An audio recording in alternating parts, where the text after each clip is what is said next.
Yes! Mahal mo na ba ako, Tiffany? From Tolites to attorney, sino nga ba si Nico Antonio? Bala ko sana mag-bar, but my mom dissuaded me. Sabi niya, hindi kita nakikitang abogado. You don't have the lawyer material in you. Thankful ako na ganun yung nangyari sa buhay ko. I could have been a drug user, napariwara ako. Tara, let's get to know the other side of Nico. Come with me, put your hands together, tara, let's be happy. You will see tomorrow's brighter, tara, let's be happy. Pilipino tayo, kaya lumalaban tayong nakangiti. Ang inaabangan ngayon sa OTWOL, ang tambalang Tolites at Tiffany. Nico! Gulat ka ba? Oo, ano ba yan? Ako rin nagulat din ako. Nandito ako ngayon. Sino si Tolites at may pagkakahawig ba si Tolites kay Nico? When I played Tolites back in 2015-2016, si Tolites kasi siya yung masugid siyang manliligaw ni Tiffany, played by Bianca Manalo. May labs naman, ano ba? Sakit ka na. And masipag siya bilang tricycle driver, mabait siyang anak. Kung i-compare ko kay Nico Antonio, ang pagkakatulad nila is masipag din naman si Nico Antonio sa trabaho. Kapag binigyan mo siya ng acting job, acting gig, pag singing gig, tatrabahuhin niya yun. He will work on it. And also, mabait din siya sa pamilya ng asawa niya. Relatable siya. Mas ano rin siya, maalaga siya sa anak niya. Tsaka, he tries his best to amuhin yung misis niya. Oh, pwede. Attorney na ang ilang celebrity matapos pumasa sa 2025 bar exam. Ibang-iba sa abogado na role. Ibang-iba, definitely. Yung role mong abogado naman dun sa Unmarried, Mm. mas ikaw ba yun? O hindi rin? Hindi rin. Hindi. Kasi hindi ako, stiff eh. Hindi ako stiff. Hindi rin ako masyadong sip-sip. I have my own world. Si Attorney Willie Bautista kasi sip-sip siya dun sa boss niya, played by Miss Eugene Domingo. And at the same time, very serious siya. Objection, Your Honor. The line of questioning of the counsel here is misleading. Si Nico Antonio naman, hindi masyado. Medyo kaloko eh. So parang in that way, mas Tolites ka sa pagiging kwela in that sense. Yes. Bilang isang artista, how many years kang artista bago ka nabigyan ng big break? Ever since ba mundo mo ang pag-aartista? I started as a talent back in 2003. And then I entered Star Magic 2009. Tapos yung break ko happened only in 2015. So sobrang tagal nun. 2003, 12 years. 12 years. And actually, you weren't waiting for it, I guess. No. Kasi supporting role ka madalas. No, I just wish na...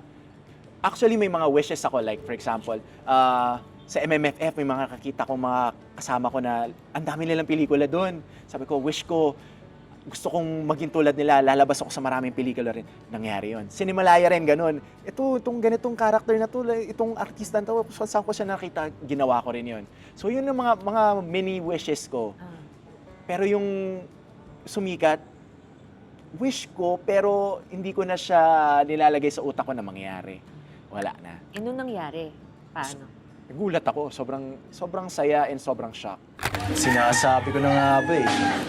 Ano na naman? Ayaw-ayaw ka pa noon, pero dama ko. Kudos to Miss Bianca Manalo kasi hindi magiging Tolites kung walang Tiffany, played by her.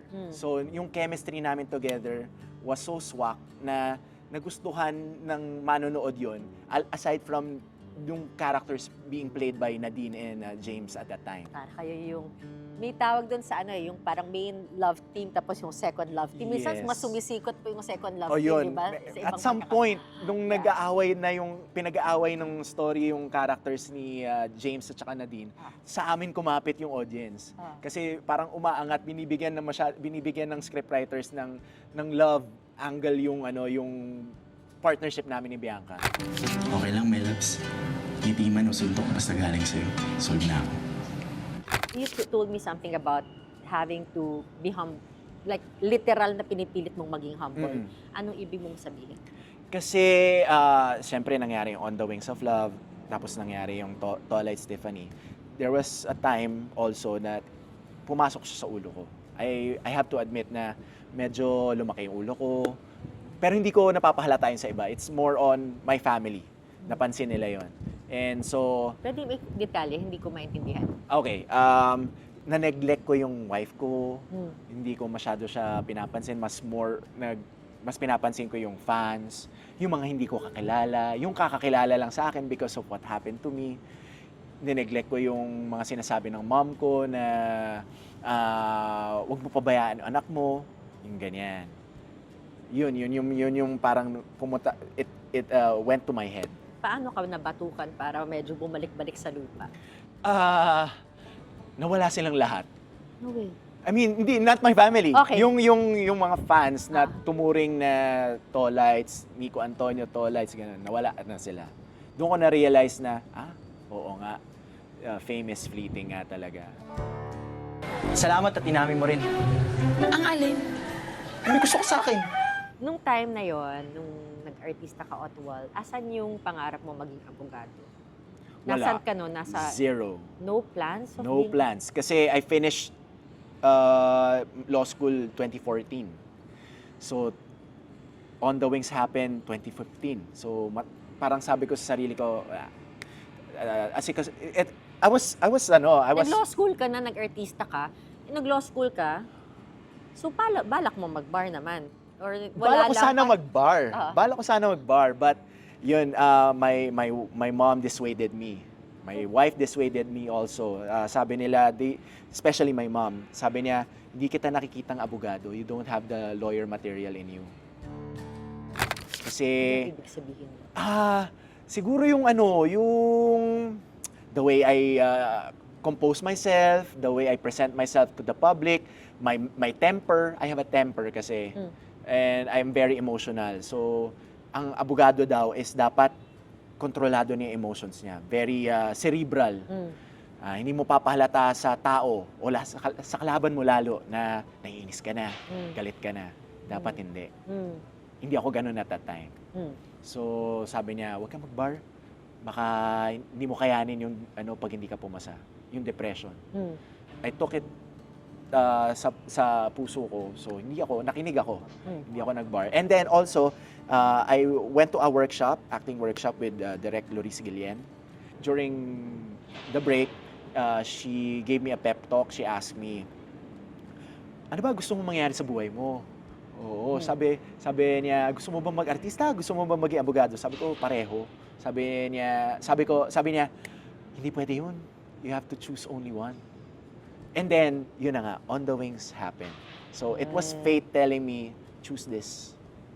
Yun. So, every time the bar results came, may kurot, pero at the same time, hindi na. Sana ginawa ko, parang gano'n. Oh, may mga what ifs. Oo. Pero sabi ko, hindi. Maraming project dumadating eh. So, parang sinantabi ko na siya. Pero kailan bumalik yung desire to... Nung 2023, nung lumabas yung bar results, merong 62-year-old na babae, first-time taker, she passed it. And I was like, she did it? If she could do it, bakit hindi ako? The franchise of ABS-CBN, tinanggal sa ABS-CBN. So, isa rin yun sa nag-udyok sa akin bumalik sa pag-take ng bar because nga, nawalan ng work. Marami nawalan ng work. Hindi na kasing dami, siyempre yung ABS, hindi na makapag-produce ng ganong karaming teleserye as compared as before. And also, the advent of AI. Nakikita ko yung AI, pinapalitan na yung mga tunay na tao, umaarte. So, natakot din ako doon. So, I went back to my mom. I asked permission from her. Sabi ko, pwede ba ako mag-take ng bar? Paano yung trabaho mo? Sabi ko, di pagsasabayan ko. Okay. Oh, wow. I went to my wife, asked permission also from her. She said the same thing. O, paano yung trabaho mo? Ay, sabi ko, pagsasabayin ko. Okay. So, yun lang yung kailangan ko, yung approval nila and yung trigger na yung 62-year-old na pumasa first time taker. Parang may basbas. No? Oo. Bakit importante sa'yo yung basbas ng pamilya mo? I need support. I need the support system. I don't want to hide from my mom. I don't want to hide, especially I can't hide from my wife na makukuha ko ng bar, di ba? Kasi bakit hindi mo maasikaso yung anak mo? Hindi ko pwede sabihin nag-aaral. Kailangan ko nang alam na niya bakit ako hindi ko siya matulungan sa house chores. And my mom, bakit hindi mo tinanggap yung ganitong trabaho? I can't hide it from her. But you said you decided on becoming a lawyer or taking the bar because of walang trabaho. Pero CEO ka ng Quantum Films. anong tawag mo doon? Di gumagawa ka ng trabaho. Oo, pero hindi naman kami lagi nagpo-produce ng pelikula. Tuwing may MMFF lang. Siyempre, suntok sa buwan pa yun dahil marami kaming pagpipilian. So, hindi ko kino-considered yon as work. Hindi siya bread and butter. Yes. Hindi. But it's good work. It is good work. Congratulations to sa Mary. Thank you. Thank you so much. At least, ikaw, alam mo na minali ka ni Maya. Ako, hindi ko alam kung minali talaga ako ni Stephen. Nag-K-drama ka? Like the real K-drama? Yes. It's like, With Korean actors and actresses. paano mo nagawa yun? Nag-audition ako. Wow, di ba it's a 2021. dream for other people? I know. Go, tell me. 2021 November, na may audition. Sabi ng mom ko, audition ka. Ano raw yan? Yung Korean series daw yan. Ako sa isip ko lang, okay. Wala siyang weight. Wala akong expectation. So I went there, I memorized my lines going there. Yung mga kasama ko, hindi nila memorize yung lines nila. So, action, blah, blah, blah. I did my part. Ganyan, umarte ako. Cut, ganun. Thank you. Tapos, may callback. Nagustuhan nila. Nagustuhan ng director yung ginawa ko doon. Tapos, ang ginawa ko kasi doon, yung eksena ko sa isang movie ko na Tandem. And there was this scene na baril yung misis ko ng police. Yun yung pinlay ko doon sa audition ko. Parang galit ako, ganyan, umiiyak ako, tapos nagmura ako. Nagustuhan ng director. Tapos callback. Tapos pinagawa uli ako another scene, which I also took from that movie, same movie. Very intense din. Nagmura lang ako. Nagustuhan ng director. Tapos ako na yung napili niya. Oo. Para sa'yo. Para sa akin nga talaga. I've already told you, you can't just touch me again and I'll arrest your ass. What? I'll touch you what? Huh? I'm just looking out for what's best for my family. Yung mama mo, close ka sa mama mo. Happy ka ba? Para wag ka mabitin, please like and subscribe to our channel para makagawa pa tayo ng mga inspiring at nakakahaping mga content. And don't forget to click on that alert button. Now na, maraming salamat! Be happy! How do you define closeness? Kasi parang mahalaga yung opinion niya. Sorry, hindi ko alam. Papa mo, hindi mo nabanggit. Ang dad ko kasi has his own family na. So, ay yung mga sisters ko, half-sisters ko with him, medyo mga bata pa. So, pinababayaan ko na lang siya doon, alagaan niya yung mga anak niya doon. Hindi ko na siya ginugulo kasi I have my own family na rin. As for my mom, we had our ups and downs. If you would say, are we close? She's my mom, I'm her son. Hindi kami close na kung ano yung ibig sabihin ng close. Na, Parang typical na. Yes. Pero when we need each other, we're there for each other. Yeah. Yung pagiging abogado, sa kanya mo ba nakuha yun? Hindi mo pa napaliwanag, ba't mo gustong mag-abogado? Kasi nung ang daming dahilan bakit ko nag-abogado. Hindi talaga siya. Hindi talaga siya. It's more of necessity, practicality. When I finished my course in Ateneo, my course was AB European Studies. I was applying for jobs. And the first thing they asked me, what do you do there? What do you do there? Actually, ang course na yon was preparing us to become entrepreneurs, to become businessmen that would bring Filipino business to Europe. Hindi naman kami ganong klaseng pamilya. I was I came from theater arts and I thought baka mahirapan ako makakuha ng trabaho if theater arts ang major ko. Mali pala ako. Mas marami pala nakukuhang trabaho yung theater arts compared sa European studies. So, maling decision yon. That's why, sabi ko, mag-law na lang ako. Ayun. Law na lang. Oo. At ngayon nandito ka na. Yes. Sa mga nangyari sa buhay mo, mga eksena sa pelikula, parang ba, pag pinapanood mo yung nangyari sa buhay mo, paano mo tinitingnan ang buhay ngayon? Wow, ganun, surprise. Thankful. Thankful ako na ganun yung nangyari sa buhay ko. I didn't expect it. Kasi I could have been a drug user. I could have been parang napariwara ako. Bakit naman mo naisip na pwede kang napariwara? I was with bad company during my younger years. But then I realized, no. Ayoko maging ganon yung buhay ko. So, inayos ko siya. Balikan ko lang ng konti yun, ha? Yung younger years na yon, how was it? Kasi para sabihin mong, it might have been really crucial, baka may something doon. Para maisip mong, buti ito ang pinili kong landas. I came from a broken family kasi. So, my mother used to have her partner with her. My dad, mag-isa lang, wala pa siyang family. So, alam mo yung coming from a broken family, you're also broken din. Parang hindi mo alam bakit nangyari yun, ganun. Sinisisi mo ba yung sarili mo? Sinisisi ko yung nanay ko? Sinisisi ko ba yung tatay ko? Ganun. So, yun, medyo muntik na ako mapariwara. And then, no. Sabi ko, no. I will not let this happen. Ilang taon ka nun? 16. Crucial age. 16. So, doon, it even came to a point na I wanted to, take my life. Sabi ko, no. Sabi ko, masakit. Una sa lahat, masakit yun. Pangalawa, parang hindi. No. Hindi. Ganun. Yun. Wow, I'm happy for you. Yeah. Madaming broken families, for sure. Iba ang dala mong apelido. Hindi Alonso. Hindi Alonso. So, nalito ako. Yeah. Bakit nagkagat? My mom is Attorney Joji Alonso. My mom and my dad have been separated since, kailan ba? 11 years old ako. So, they have been separated, nullify na yung kasal nila by Article 36, psychological incapacity. Yun yung naging ground.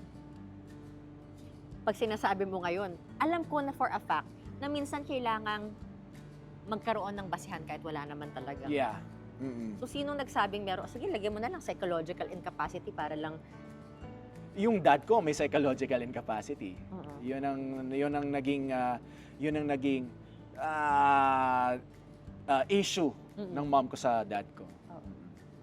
Ikaw ba willing magkaroon ng, kunwari dumating sa point na ikaw na lang may psychological incapacity? Kaya kung gugustuhin ng asawa ko. Talaga? Pero I don't think so. So how do you look at marriage now? Masaya. Marami lang syempre hindi siya bed of roses. Napaka-cliche pero totoo 'yun, totoo.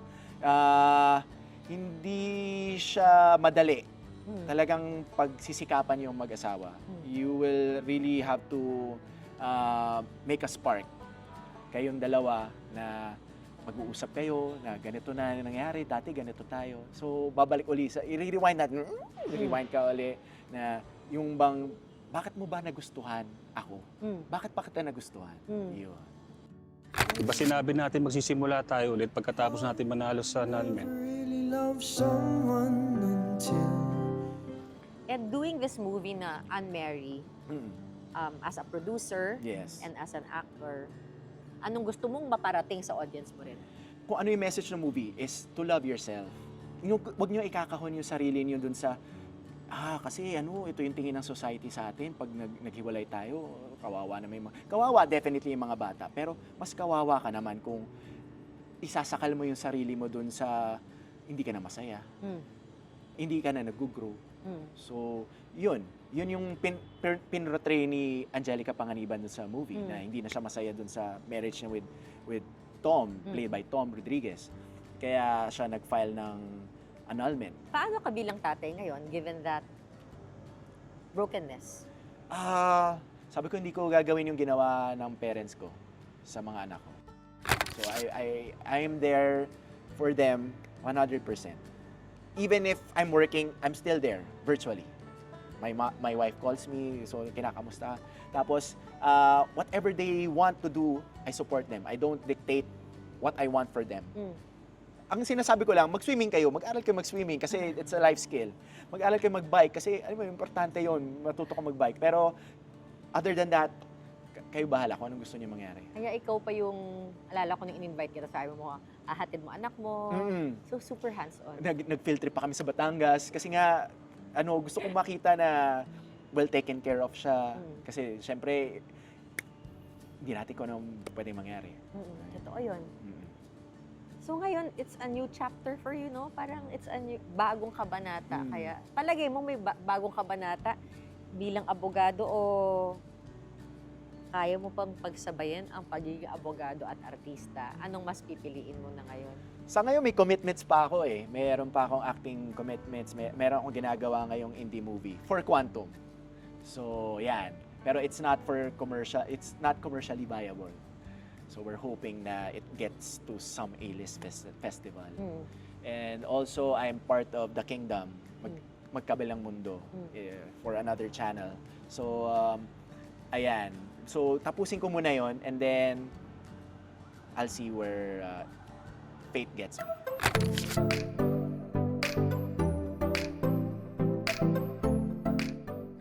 As of press time, hindi ka pa nanunumpa bilang abogado, pero tatawagin na kitang Attorney Nico. Thank you. Congratulations! And that's the other side of Attorney Nico Antonio. Be happy!